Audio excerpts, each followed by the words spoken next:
بسم اللہ الرحمن الرحیم۔ روحل وائس کے معزز دوستو، السلام علیکم۔ دمدار ستارہ۔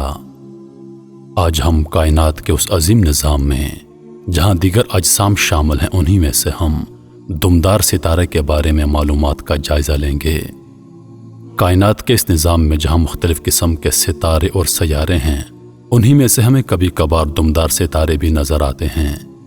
ان کا نظارہ اگرچہ اہل زمین کر بھی پاتے ہیں، خلا کی وسعتوں میں گردش کرتے ہوئے اپنے پیچھے گیس اور دیگر کیمیائی اجزاء کو چھوڑتے ہوئے ایک لکیر کھینچتے ہوئے چلتا ہے، اور شاید اسی لیے اسے دمدار ستارہ کہتے ہیں۔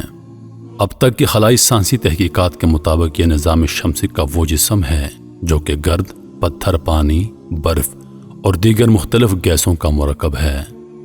جب یہ دوران گردش سورج کے قریب سے گزرتا ہے تو اس کی حدت کی بدولت اس کی ساخت سے مختلف گیسوں کا اخراج ہوتا ہے۔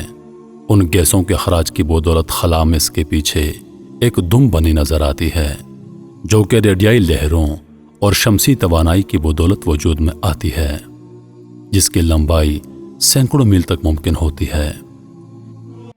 جبکہ خلائی سائنسدانوں کے نزدیک اس کی دم بھی ایک اسٹرونومیکل یونٹ کا درجہ رکھتی ہے۔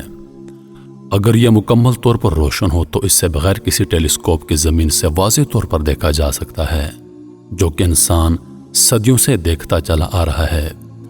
خلائی سائنسدانوں کی جدید تحقیق کے مطابق یہ جب سورج کے قریب سے گزرتا ہے تو اس کی شدید تپش کی وجہ سے یہ اپنے گرد و غبار، مٹی اور دیگر کیمیائی گیسوں کا بہت سا حصہ کھو دینے کی وجہ سے بعض اوقات اس کا وجود بہت چھوٹا رہ جاتا ہے۔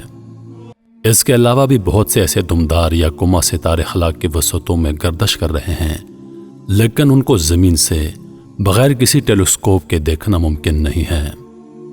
نومبر 2014 میں 5253 ایسے دمدار ستاروں کا سراغ لگایا گیا، اور ساتھ ہی اس بات کا اعتراف بھی کیا گیا کہ ابھی ایسے لاتعداد ستارے موجود ہیں جن کو دریافت کرنا بھی باقی ہے، اور ان دریافت شدہ دمدار ستاروں کی تعداد خلا میں موجود اب تک غیر دریافت شدہ ستاروں کے مقابلے میں آٹے میں نمک کے برابر ہے۔ بعض تحقیق دانوں کے مطابق ان کی تعداد کھرب سے بھی زیادہ ہو سکتی ہے۔ بہت کم ایسے دمدار ستارے اپنا وجود رکھتے ہیں جن کو ہم بآسانی دیکھ سکتے ہیں۔ سائنسدانوں کے نزدیک ان دمدار ستاروں کا زمین سے اربوں سال پہلے کا گہرا تعلق ہے۔ بہت سے سائنسدانوں کے مطابق تقریباً 4 ارب سال پہلے ان دمدار ستاروں نے پانی کی ایک بہت بڑی مقدار زمین کو منتقل کی، جس نے ہمارے سمندروں کو پانی سے بھر دیا اور زمین پر زندگی ممکن ہو سکی۔ لیکن اس نظریے کے مطابق تاہم ابھی تک سائنسدانوں میں بھی اختلاف پایا جاتا ہے، جبکہ دوسرے گروپ کے مطابق یہ بات یقین سے نہیں کہی جا سکتی کہ دنیا کے یہ سمندر ان ستاروں کی پانی کی بدولت بھرے ہیں۔ لیکن اس بات پر اتفاق ضرور موجود ہے کہ زمین پر ان کے کیمیائی اثرات کی بدولت زندگی کا راستہ ہموار ہوا۔ 2013 کی ایک تحقیق کے مطابق ان ستاروں کی پتھریلی اور آبی سطح کی بدولت زمین پر جو اثرات مرتب ہوئے وہ امینو ایسڈز اور پروٹین کی افزائش کا پتہ دیتے ہیں۔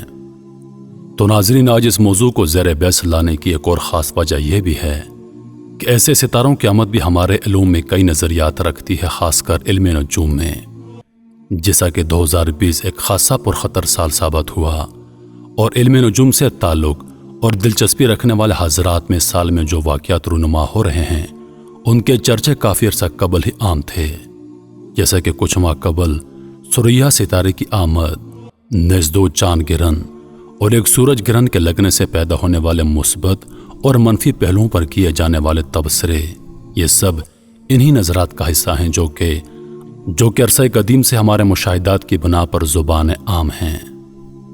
ان ستاروں اور سیاروں کی آمد کو کبھی علم نجوم میں خوش آئین اور کبھی نحس مانا جاتا رہا ہے، اور ان پر عقائد آج بھی موجود ہیں۔ تاہم ماہر علم نجوم بھی مانتے ہیں کہ یہ سب اللہ تعالیٰ کی حکمت کا ہی مظہر ہے۔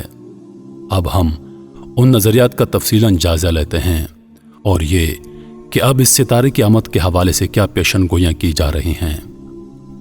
طویل نظریات کے مطابق جیسا کہ 16ویں صدی تک چائنا میں یہ خیال عام تھا کہ دمدار ستاروں کی آسمان پر آمد انسانی زندگی کی تجدید کی خبر دیتی ہے، جبکہ یہ خیال بھی عام پایا جاتا تھا کہ جب کبھی بھی آسمان پر یہ ستارہ نمودار ہو تو عام لوگوں کی بالخصوص صاحب اقتدار لوگوں کی موت اور زوال کا سبب بنتا ہے، اور یہ ذکر بھی لوگوں میں عام تھا کہ اس کی آمد کے بعد زمین پر طوفان اور زلزلوں کی آمد کے خدشات پائے جاتے ہیں جو کہ عام لوگوں کی زندگی کے لیے نقصان دہ ثابت ہوتے ہیں۔ یورپ میں پائے جانے والے قدیم نظریات کے مطابق بھی دمدار ستارے کا نظر آنا کسی آفت سماوی کی نشاندہی کرتا ہے، جبکہ یہ نظریہ بھی عام ہے کہ وہ ایام جن میں کہ یہ ستارہ نظر آئے دنیا میں ایسے لوگوں کی آمد کا سبب بنتا ہے جو کہ مستقبل میں کسی اہم کردار کے حامل ہو سکتے ہیں۔ 2020 میں دمدار ستارے کا کیا کردار ہے، آئیے اس پر بات کرتے ہیں۔ نیو وائز نامی ایک دمدار ستارہ جو کہ 27 مارچ 2020 کے روز نیو وائز ٹیلیسکوپ سے دریافت کیا گیا تھا، اسی وجہ سے اس کا نام نیو وائز ہی رکھ دیا گیا۔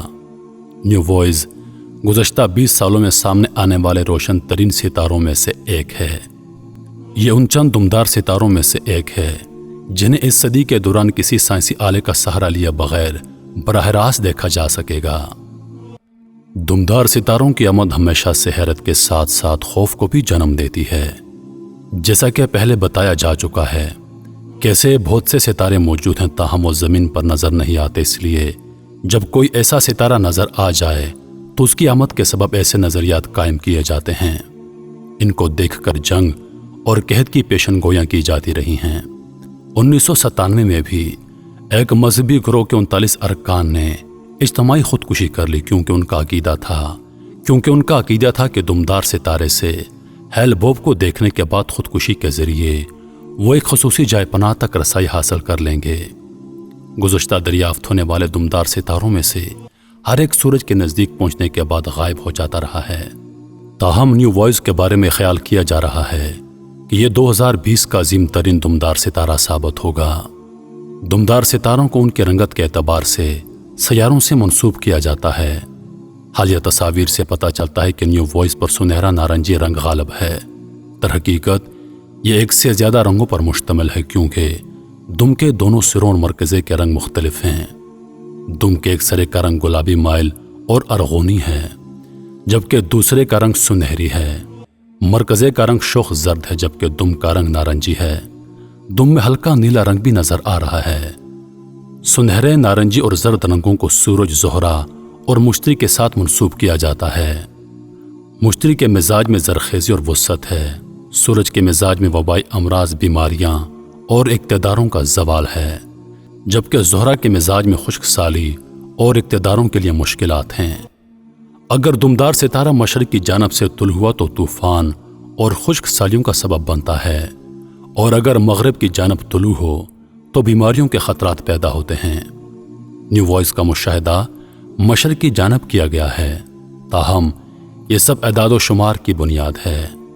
دنیا کے نظام کا مالک اللہ ہے اور وہی ہر چیز پر قادر ہے۔